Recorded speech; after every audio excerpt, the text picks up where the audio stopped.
Hi YouTube, Pat and Cori here. We're just going to do a quick video about how we actually moved to New Zealand. If you haven't seen our other videos about our immigration story, make sure to view those first, part 1 and part 2.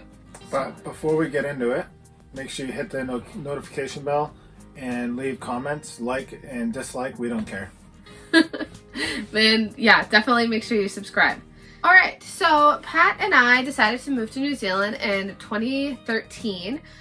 We had a conversation about wanting to try something new. We knew we wanted to move to an English-speaking country and preferably one that we knew something about. So New Zealand won out because I was already a permanent resident here. So basically, after we made the decision, we had a huge list of things that we had to do, including selling things, quitting our jobs. I had to get a renter for my condo. Pat had to tell his family that we were moving to New Zealand. He had a lot more things to sell than I did, so he had to sell his motorcycle and a lot of his clothes. We had to pack. We had to save money. Pat had to get a passport. So we just worked our way through every single step of the list. And the most important, obviously, was getting the visa situated, but you can watch all about that in our other video. Basically, we had to get all of our stuff down to 2 suitcases each because that's all you can really handle when you're traveling like that. Otherwise, it just gets to be too much. We started a high interest savings account at Barclays.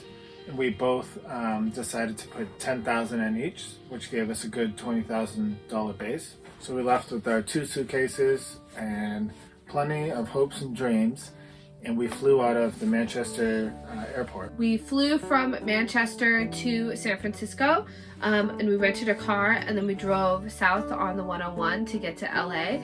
Our flight was out of LA into Auckland. And it's actually a really nice flight because you have plenty of time to sleep. And when you wake up, you're in New Zealand and it's like 5 in the morning. So you have plenty of time to really adjust quite well to the time change. We landed in Auckland. That's where we got our car and our cell phone.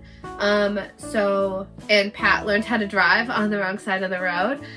We rented a scooter because he has his motorcycle license. And I think that really helped him with adjusting with the driving on the wrong side of the road. It took us probably a few days to actually get a car because we had to obviously look around, find a nice reliable vehicle because we'd be doing a lot of driving.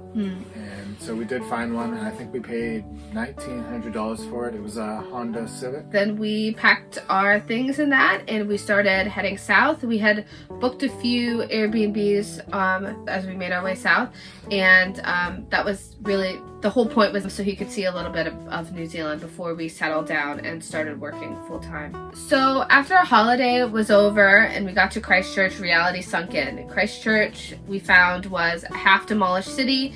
There were roadworks everywhere. People were extremely traumatized by the earthquake, and that's what we landed ourselves into. We couch surfed for a while. I think for 2 or 3 weeks until we finally found somewhere we could stay, and we actually ended up getting a place at the university where Cori was going to go. But before we did that, we had to secure our deposit and we had to prove that we could afford it. And because we were so new to the country, that meant you had to have a bank account. Luckily, my parents opened a bank account for me when I was first trying to get my permanent residency.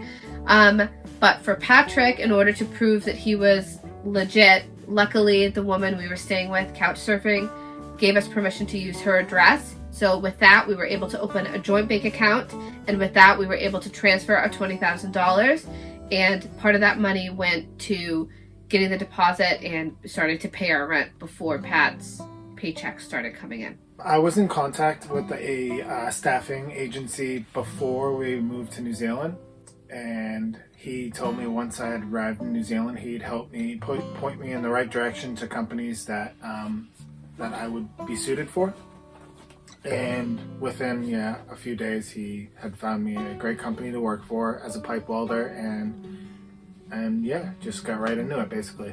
So it was pretty easy for Patrick to get a job because I mean, as a welder, you show up, you do the interview, you prove that you can weld. But for someone like me, I had a bit more of difficulty. I didn't have any references here in New Zealand, so I really struggled to find a job before my school started. I volunteered at the Red Cross for a couple of months and asked the supervisor there to give me a recommendation, and I was able to get a job at the New Zealand Postal Service at the distribution center near the airport in Christchurch. And I also got another part-time job working for 2 differently abled people. They just needed some help in the morning and in the evening with cooking their dinner and stuff, so that was a really great job. So if you're looking for a job and you don't have any references, try volunteering. That's a great way to meet people as well, and usually you can get a good reference and then progress into paid employment that way.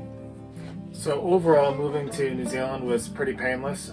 The banking systems and a lot of the things is really similar to the US, and it wasn't overcomplicated or anything like that. We were just really happy we had enough money that it wasn't an issue buying the car. If Patrick hadn't been able to get a job right away, we would have been okay for a while. That's why we were so intent on having that much money saved before we left.